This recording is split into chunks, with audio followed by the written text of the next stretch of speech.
Toronto, I hear you. I hear you loud and clear. You want results, and together with the City Council, we will deliver. Was Mayor-elect John Tory making a promise to deliver after his win last night? Like all candidates asking for your vote, Tory made a lot of promises on his campaign.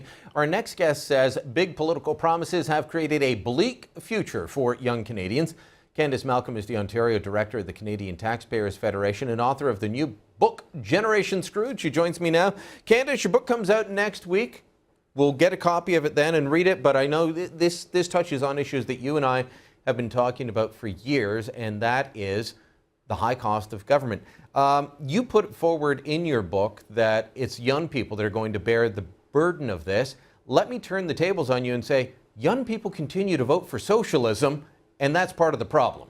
Well, I think, Brian, part of the bigger problem is that young people aren't engaged. They're very apathetic, and they don't tend to vote at all. So, you have the largest dependable voting bloc in our society is seniors, is older people, baby boomers, and that's exactly who politicians pander to. And because of that, seniors, even though they're now the wealthiest people in our society, the wealthiest seniors in history, Canadian taxpayers in all various levels of government are contributing about $45,000 per year per senior on the backs of young workers, and the deck is heavily stacked towards young Canadians, or folks who I call Generation Screwed. Okay, and I think that some of them would say elementary education, high school education, university education, that there is a back and forth. But I think that when young people get into the workforce, they're looking for as much free stuff as they can. There's the old saying, if you're not a socialist when you're young, you have no heart. If you're not a conservative, as you get older, you're stupid. But whatever the reason,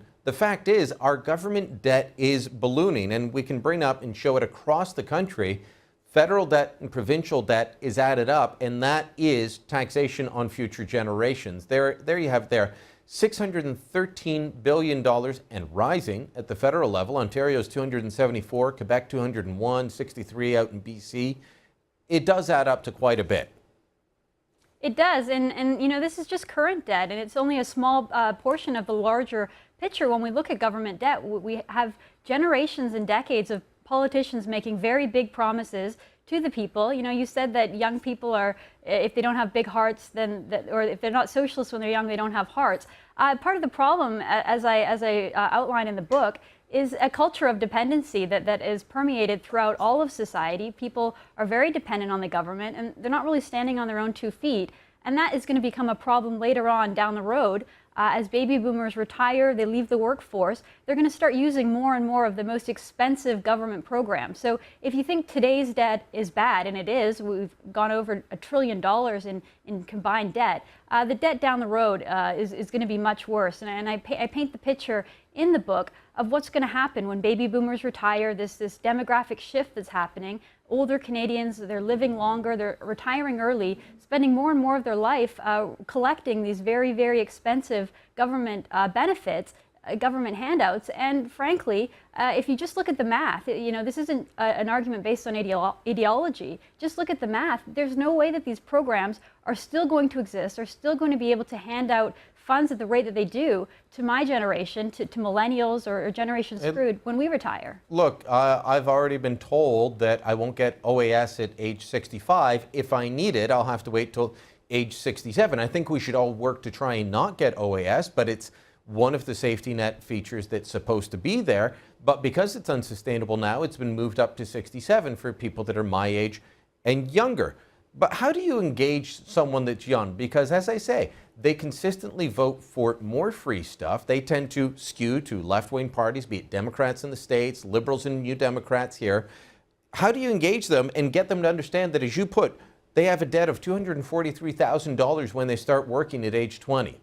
Yeah, I think you're right. It's a tough problem, and I think part of it is just framing it in a way that that young people can understand. A lot of people are worried about graduating with record student debt, but student debt is just a small fraction of the overall debt picture, I think what I try to do in my book is really engage students and young people, explain the problems that they're going to have to deal with in their life, whether they like it or not. You know, we can kick the can down the road a little bit here or there. We can tweak OAS from 65 to 67. That's not going to fix the entire picture here. And it will fall on the shoulders of this generation to fix these problems. The more that they're aware of it now, the better. And I think hopefully with Generation Screwed, you know, this is speaking right to young people, to students, about the problems that they're going to have to face in their lifetime. All right, Candice, thanks so much. We'll have to make sure that we get John after I've read the book, after it's out next week, and discuss more how to get young people to see the light.